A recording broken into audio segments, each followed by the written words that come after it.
Hey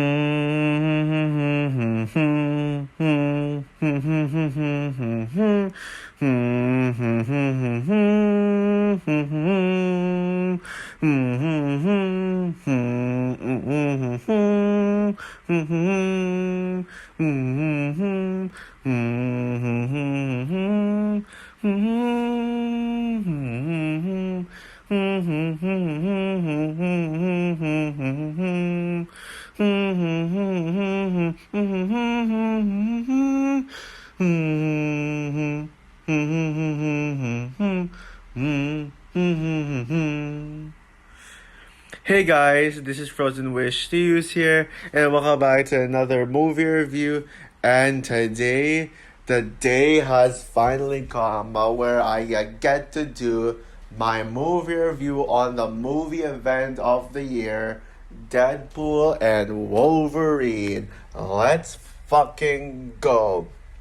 So Deadpool Wolverine is the third installment in the MCU franchise. No, sorry, the third installment in the Deadpool franchise. Quite possibly the final Deadpool film. Although I would love to see a fourth Deadpool film. And also the latest installment in the MCU and a part of the MCU Phase 5. Pretty much like third to the last installment in Phase 5 of the MCU, as we still got the Captain America Brave New World and Thunderbolts as the final two. Before moving into Phase 6, in exactly 1 year from now. And it came out in the year 2024, of course, so it hasn't came out in the US yet, but it is out of my country. In case you're wondering how I saw it already, yes, it is already out of my country. And it's directed by Sean Levy, the same director as Nine at the Museum, Free Guy, The Adam Project, Real Steel, and my favorite Stranger Things episode of all time, Dear Billy. And it stars Ryan Reynolds, Hugh Jackman, Emma Corrin, Matthew McFadden, Daphne Keane, Jennifer Garner, Tyler Main, Ray Park, Morana Baccarat, Rob Delaney, Leslie Ugams, Karen Sonny, Brianna Hiddelbrand, Shirley Kutsana, Stephen Kapikik, Louis Tan, etc. Yeah, and so the film tells a story. Oh, by the way, before I move on, guys. I just want to let you guys know. Please do not look at the cast list on Letterboxd. The casting list on Letterboxd spoils the all the cameo appearances. Like they reveal it. So yeah. Please don't look at it if you don't want spoilers. And don't worry, guys. I am not going to spoil this film. Yeah, I'm not gonna give away any major spoilers. Well, I will talk about some plot details. But I mean, I'm not gonna like give away the major spoilers. So, anyways, getting back to this, the film tells the story of Wade Wilson, who is living this normal life. He after like he wants to be an Avenger, but then he was rejected. He was like nobody would want him to be Avenger, so he decides to just retire as Deadpool and become a car salesman. Yeah, he literally becomes like a normal person, and he literally puts on a wig, and this actually gives him the opportunity to reunite with his friends, especially his former girlfriend Vanessa, in which sadly I think he's no longer dating. Like people like it was said that Vanessa actually got a new boyfriend, but actually the movie never establishes if Vanessa's actually dating someone else. So that's one thing I'll say. Not much of a spoiler. And so yeah, one day Deadpool is kidnapped by the TVA, Time Variance Authority. Yes, the same ones from Loki. Yeah, so they kidnap Wade Wilson. And it turns out it's not really a kidnapping, but actually it's a recruitment by this guy named Mr. Paradox, played by Matthew McFadden, Fadyen, Fadian, who wants Wade Wilson to who wants Wade Wilson to pretty much save his timeline, because his timeline is actually starting to fade apart. And with that, yeah, he actually must team up with Wolverine to do it. Yeah, he is chosen to actually find a Wolverine variant to team up with him. And so, yeah, Deadpool goes on a journey to find the Wolverine variant he wants. And he comes across different Wolverine variants. I think that was already reported that there'll be like some of it, so it's not a spoiler. And Deadpool finds the Wolverine that Deadpool comes across is actually considered to be the worst that Wolverine variant, because this Wolverine variant is actually a disappointment to the X-Men. He's actually very disregarded. So this Wolverine's actually very angry, and he hates Deadpool, and and him and Deadpool end up being frenemies. And so as Wade Wilson desperately wants to save his world, and Wolverine wants to pretty much redeem himself and be like the heroic type of Wolverine that he is, because this Wolverine, the Wolverine variant in this film, it is actually not a hero, but rather he is like an anti-hero villain kind of thing, sort of like Doctor Strange in Doctor Strange in the Multiverse of Madness, where like they established that Doctor Strange in the MCU, the time that we know, is a hero, but then they have a Doctor Strange variant who is a villain, who's actually an antagonist. That it's kind of like that basically. They're brought into this void, a Mad Max like type of wasteland, which is being ruled by Cassandra Nova, who actually wants to wipe out the entire universe timeline. So it's up to Deadpool Wolverine to stop Cassandra Nova. So Deadpool and Wolverine is considered to be the most anticipated film of the year. And it certainly would be mine. Now, at the beginning of the year, I did say that I did put Dune Part 2 as my number one most anticipated film of 2024. It is true. However, if I were to go back in time, having seen all the Deadpool Wolverine trailers, especially the final trailer, if I were to go back in time and redo my most anticipated films of 2024 list, having seen the Deadpool Wolverine trailers, I would have actually put Deadpool Wolverine as my number one most anticipated film in 2024. Yeah, I feel like I was even more hyped for this film than Dune Part 2. And the hype for this film has been ongoing ever since the announcement in September 2022 that Wolverine is going to be in this film. And I mean Hugh Jackman. Hugh Jackman is going to be returning as Wolverine. Yeah, this movie has a lot to live up to. And this is considered by many to be the most anticipated upcoming MCU film. And it was certainly one of mine. I certainly participated in the hype, but for different reasons. One of them being Sean Levy. Sean Levy, the same director as Dear Billy. Dear Billy, the greatest Stranger Things episode of all time period. I still love that episode, even though it's no longer my favorite TV show episode of all time, as Stranger Things isn't really my favorite TV show of all time anymore. I still adore Dear Billy. That episode alone made me a Sean Levy fanboy. And though it's only a matter of time before Sean Levy comes into the MCU, and considering the fact that not only is Hugh Jackman's Wolverine going to be in this film, but this is going to be a game changer to the MCU, as this is going to be the very first R-rated MCU film, and it's going to be like an entry point for mutants to come from the Fox Marvel universe to the MCU. This had a lot to live up to if it wants to live up to that potential, if it really if it really was going to be an absolute game changer. If it's going to be absolute game changer. Sorry for repeating myself. And considering that the MCU is in shambles right now, yeah, this is actually the first MCU film to not be under the control of Bob Chapek. Bob Chapek actually might be a part of the reason why the previous MCU films have been struggling lately. And yeah, and last year was not a good year for the MCU in terms of critical reception.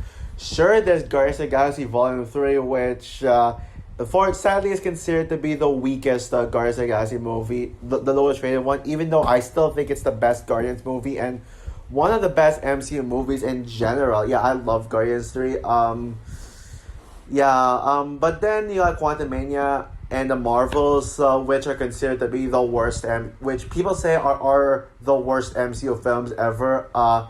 But I'm on the fence. I actually defend both these MCU films. I actually defend both of them, especially Quantumania. And now, yeah, going into Deadpool Wolverine, Deadpool Wolverine was actually considered to be the last hope for the MCU, the hope that this can actually revive the MCU. But unfortunately, though, just because of how much of a quote-unquote failure, not by me, Quantumania and the Marvels were, people were had a little bit of hesitation because of two things. One, that people were thinking that they were going to Disneyfy this movie. They were going to water down Deadpool to make it feel like a too much like a Disney film, like it could be rated PG-13. And two, it was just going to be a cameo fest movie, fan service film with bad writing. So yeah, those were the concerns. But I never had any doubts about this one. I knew going in that this movie was going to be a masterpiece. Sadly, though, the critic score, I mean, it's one of the higher rated films in the MCU, but yeah, just like with Black Panther: Wakanda Forever and Guardians of the Galaxy Volume 3, it only had 80 something percent, like 80% straight up, which honestly is really disappointing. Because now, yes, don't get me wrong, I did not predict that this is gonna be like 9% up, considering that the critics it didn't seem like that type of movie. Even though I was hoping for, I was just praying that this movie would actually would make the MCU loved again. But like, this is actually one of the lower rated MCU. If you if we're talking about the MCU as a whole, yeah, it just goes to show that some people just have superhero fatigue and still can't stand the fact. Yeah, I was hoping for like 86% or to 89%. That's the rating I was hoping for. But like 79 to 80%, that's that's just sad. Yes, I'm grateful that's fresh, but I wish it was higher. We need an MCU film to be like 90% again, like No Way Home. Yeah, but it's just disappointing. Like, I guess we're gonna have to live in this world now where people just don't where people are not going to forgive the MCU. But thankfully, this movie has a massive fan base. There are some people raving about this film, especially with the YouTube critics. And as for me personally, after seeing Deadpool Wolverine in Screen X, I gotta say, LFG. This movie left me fucking speechless. It is incredible. Like, words cannot describe how incredible it is. Yeah, this movie is Marvel Jesus. Yeah, just like if Deadpool claims he's Marvel Jesus, he might be. And the movie itself is MCU Jesus. Period. Yeah. And I gotta say, yeah, this is now officially my favorite movie of the year. Okay, well, maybe not like completely my favorite film of the year. It's not final yet. Like, me calling this my favorite film of the year is just based on my first viewing, just based on how happy I was that this turned out. But I will say it's actually on par with Inside Out 2. However, just based on how much of a happy MCU fan I am, I'd give this the slight edge to this one right here. I'm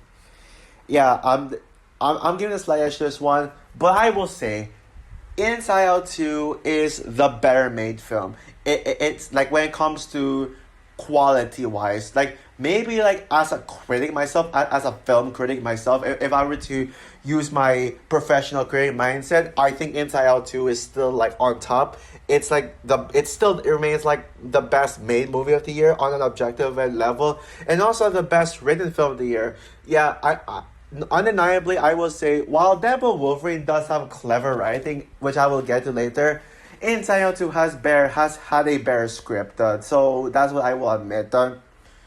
And between my favorite characters in this film, I'm not sure who I prefer. Laura or Riley slash Val. Riley and Val, by the way, are tied as my favorite Inside Out 2 characters.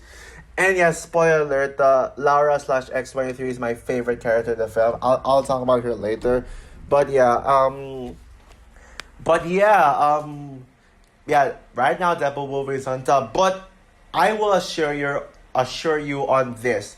This is not only my favorite MCU film, but this is now officially my new favorite superhero film of all time period. Yeah, this movie, yeah, beats the living crap out of Endgame. I am not joking. Yeah, this movie puts Endgame to absolute shame. Yeah, it is that good. Like it's that good. Now, yeah, where do I get started with this? Well, of course, you got your fan service and cameos. Yeah, which is what Deadpool Wolverine was going to be, like a multiverse film where you're gonna see like a bunch of cameos from the older Fox Marvel films. Now, I am not going to talk about who cameoed, like when it comes to all the rumors and stuff, but the cameos that I will talk about are the ones that were revealed in the marketing. So yeah, don't worry guys, I'm gonna try my best to not spoil this film. I will only spoil the ones that I will only talk about the ones that were in the trailers. But I gotta give credit where credit is due. Out of all the multiversal cameo superhero films, this one actually does it the best. Yeah, this is the best of them all. Yeah, because the cameos weren't just cameos just for the sake of fan service. These cameo character appearances actually serve a purpose in the story. They play a pivotal role in the story. And no joke when I say this. Again, not spoiler. I won't. The spoiler part is when I say who was there. But there was this group of cameo like characters from older Marvel movies. I won't say who. Except for the ones who were already revealed. Okay, well I will say the ones who were revealed. Yeah. So Laura slash X23. I'll call her X23. In this review, X23. Daphne Keats X23, who was revealed in the trailer, and also Elektra, Jennifer Garner's Elektra, who was pretty much announced like a long time ago, a few months ago, that she was going to be in this film. She was going to be one of the cameos in this film. Who and then there were like a few more of them who were actually in the film, who actually played a major role in the film, and they were in the film for like 10, 50, I didn't count it, but like approximately 10, 15, or 20 minutes long. Yeah, they were for a cameo, for an appearance that's supposed to be a cameo. Like that's actually probably the longest cameo appearance I've ever seen. Like out to the point where I don't really think that they're actually if I would even call them cameos, because they actually felt like genuine characters, kind of like the Andrew and Toby approach. Well, I'm not sure about that. I'm not sure about the others, but X23, yeah, X23 is the Andrew and Toby of this film. What do I mean by that? Well, basically, the ones who you were expecting to be a cameo, but actually, they you know how Andrew and Toby, we thought that they were going to be just cameos, but actually turned out that they were in the film more, and they were in the film for like they had more screen time, and they were and they actually served a pivotal role to the story. Well, that's pretty much X23 in this film. In fact, X23 is actually my favorite character in this film. Yeah, you all know that X23 is my favorite X-Men character of all time. She was my favorite character in Logan. Yeah, she was my favorite character in Logan, my favorite X-Men character, and she's my favorite character in this film. In fact, she probably might be my second favorite MCU character, like in general, second only behind the Kate Bishop. Well, I'll have to reflect on that one, but yeah, and considering that Daphne Keane is much older now, and X23 does look a lot older now, like like you feel like she's all grown up now from like a tiny a tiny kid to like a big teen now, like a little like she grew up. I gotta say, yeah, man, she is hot in this film. Yeah, she is X23 is freaking gorgeous in this film. Yeah, she is yeah, X23 is gorgeous. Yeah, in fact, she is my my Deadpool Wolverine crush.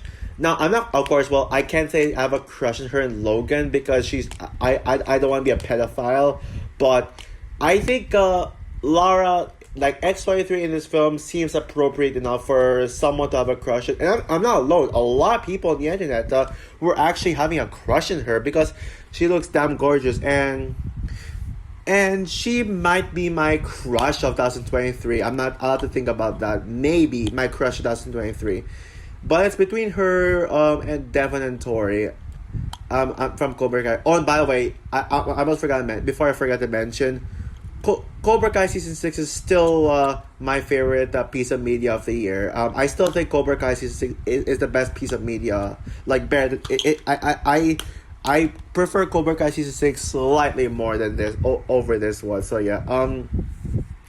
But yeah, X23 is gorgeous. And she actually got to make use of her claws. That's what I was actually wondering.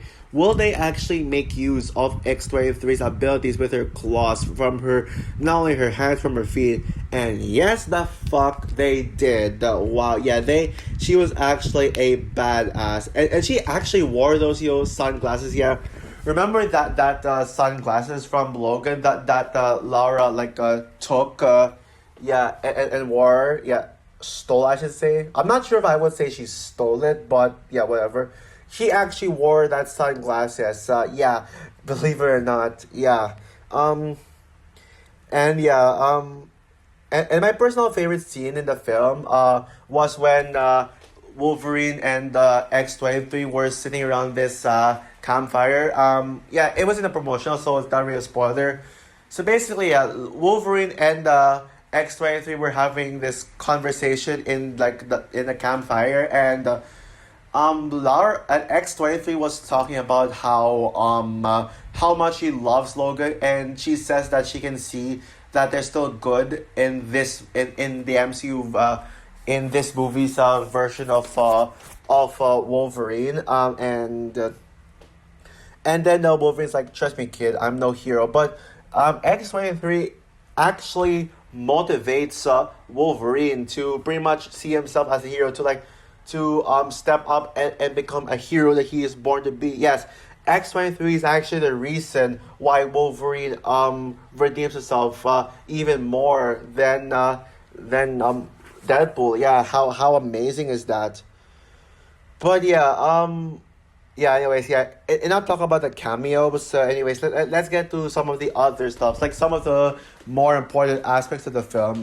Yeah, this is purely a Deadpool film. If you are worried that this is going to like they were going to Disneyfy, water down Deadpool because of how the MCU is PG-13 and quote unquote kid friendly, well, I assure you that Deadpool Wolverine is the next step in it. It's pretty much, it takes Disney as a whole to the next level, where Disney finally steps up the game and makes a film that is R-rated. And man, the R rating really like pays off. And I gotta say, this is the best R-rated movie ever made since The Godfather. Yes, I am literally comparing this to The Godfather. Well, frankly, yes, I would say The Godfather is slightly better. The Godfather is my favorite R-rated film and will always be that, but Deadpool Wolverine is a close second, a very close second when it comes to my favorite R-rated films of all time. Yeah, so yeah, it pretty much has the same tone as the first two Deadpool films, where it has you know, where it's like goofy in tone, but actually it can get serious when it needs to be, and it can also get heartfelt. It's actually kind of like the first Deadpool film as well, where like they reuse that non-linear structure. The film starts off with like this like epic scene, this wow scene, and then this epic scene, and then Depp will be like, "Oh wait, why are we here? I should show you what happened in the start before I got here." And then and then it just rewinds like the very start. Yeah, that's yeah. It's just like the first Deadpool. They did it here as well. Here as well. But yeah, it's purely a Deadpool film that respects the character of Deadpool. And it respects Wolverine too. Yeah. Yeah. And they make it very clear that they are not going to retcon Wolverine's the ending Wolverine's death in Logan, which is what some people were skeptical about. They were that Disney and Marvel were going to bring back Wolverine from the dead and undo his death, his emotional death at the end of Logan, but they actually don't do that because the Wolverine in this film is actually a different variant of Wolverine. And even in the beginning of the film, in Deadpool's very first monologue, right after the opening logo, and by the way, if you're going to ask me what the opening logo is, well, it's nothing too special. Unfortunately, it wasn't as good as I thought. It starts off with just the typical MCU logo, but then in the middle they start to add in some Deadpool references in there, yeah, especially with the it's basically Deadpool humming the MCU logo. So yeah, it's basically that. Yeah, but yeah, it doesn't. Yeah, they make it very clear in the very beginning, the first monologue, that they were not going to bring Wolverine back, Logan's Wolverine back to the dead, but instead just bringing different kinds of variants of Wolverine. Well, except another variant of Wolverine where he actually wears this costume. By the way, love that costume, amazing Wolverine costume. But yeah, and also yes, this film is purely R-rated. It does not hold back. This is honestly the goriest Deadpool film yet. Yeah, it's the goriest Deadpool film yet. It has its swearing, its f bombs. It's they even say the c word, the CONT. I'm not gonna say that. Let's just say a word in my videos. And yeah, it is beyond hilarious as well. Like I was laughing throughout. Now yes, the second half of the film did get a little more serious, but the third act was actually more serious territory. But the first two acts, the movie is funny, it is really hilarious.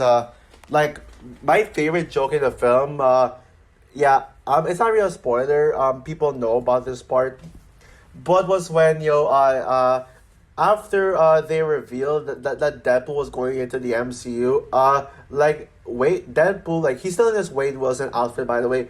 He runs to the camera. It was possibly the greatest fourth wall breaking joke of all time. He runs to the camera and he's like, "Suck it, Fox. I'm going to Disneyland." And he freaking like punches the camera like the beginning of the film actually did feel like a Fox Marvel until it became like MCU like. So like when us audiences were feeling like we were watching a Fox Marvel movie, Deadpool just breaks the screen and then transports us into the MCU. We immediately like feel like we're transported into the MCU. So there's that. Yeah, but at its core, it is an emotionally brilliant movie with a clever story. Actually, a very simple, straightforward story that did not feel messy at all. Like, sorry, it was not messy. It is actually easy to understand. And it actually has themes of redemption and forgiveness. And it has great messages too. Wolverine had such an emotional character arc whom some can relate to. I'm not sure if I can relate to I'm not quite sure if I can relate to Wolverine for me, but yeah, I know some people will, and Hugh Jackman gave the best performance as the character, and the best performance of his career, tied with Logan. I wouldn't say better than Logan, but it is tied with Logan when it comes to Hugh Jackman's amazing performance. The movie. The movie actually made me cry. Yes, no joke, guys. I actually cried in this movie. And like, when it comes to the emotional scenes, yeah, yeah. I cried at like the ending, like the ending of the film. It's very heartwarming, and even Deadpool and Wolverine's and even like that scene I mentioned earlier in this review with Wolverine and X-23's sitting around the campfire and like having this conversation. Yeah, that scene made me cry. That was the first scene in the film I cried, and yeah, heck, like in the theater there was this guy beside me who was literally sobbing the shit out of his eyes. Yeah, he was literally like crying at up to the point where he was like literally wiping his he was like wiping his eyes with tissues and yeah, and I also heard a bunch of audiences like sniff too, like as in like cry sniff. That goes to show how emotional it is. So yeah, that's actually what makes this movie special. It is the emotion. And yeah, and Cassandra Nova is one of the best MCU villains. Period. Well, standing right up there. Not as good as Thanos. Not as good as High Evolutionary. Wanda and Scarlet Witch and Kang. I would put those over Cassandra Nova. But if I were to make a top 5 best MCU villains, I would put Cassandra Nova at number 5. My God, was she an amazing villain. She's literally a terrifying villain. Like, she seems like a villain that would be fit for a horror movie villain. Yeah, I was like thinking, okay, yeah, something dark is about to happen. Yeah, something dark did happen. Yeah, to her. Yeah, I mean, yeah, I won't get into detail on what exactly she does in the film and what makes her an incredible villain. But I will say she is one of those villains who it's going to get you to question, how will she get defeated? How will they defeat this villain, this big bad? Yeah, it's incredible. And by the way, her voice is adorable. Yeah, but that's mainly because they actually got a young actress to play her, Emma Corrin. She's actually really young. She's like in her late 20s or something like that. But yeah, her voice is adorable. Yeah, love her voice. So, and yeah, yeah, amazing. Oh yeah, and of course, let's not forget the thing that we all wanted to see in this film the most, the Wolverine and Deadpool team up.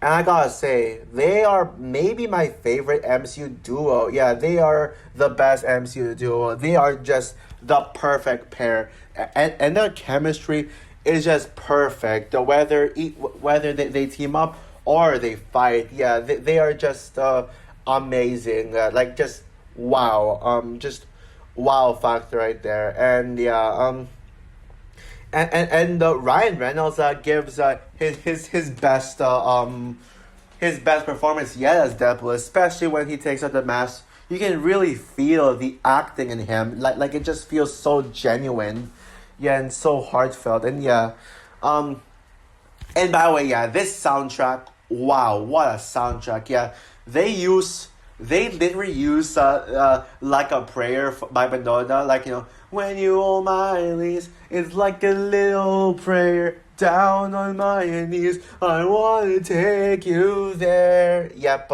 they use that twice in the third act of the film. Incredible, and all the songs too are amazing. Yeah, and also if you were looking forward to The Greatest Showman, well, yes, they did play The Greatest Showman.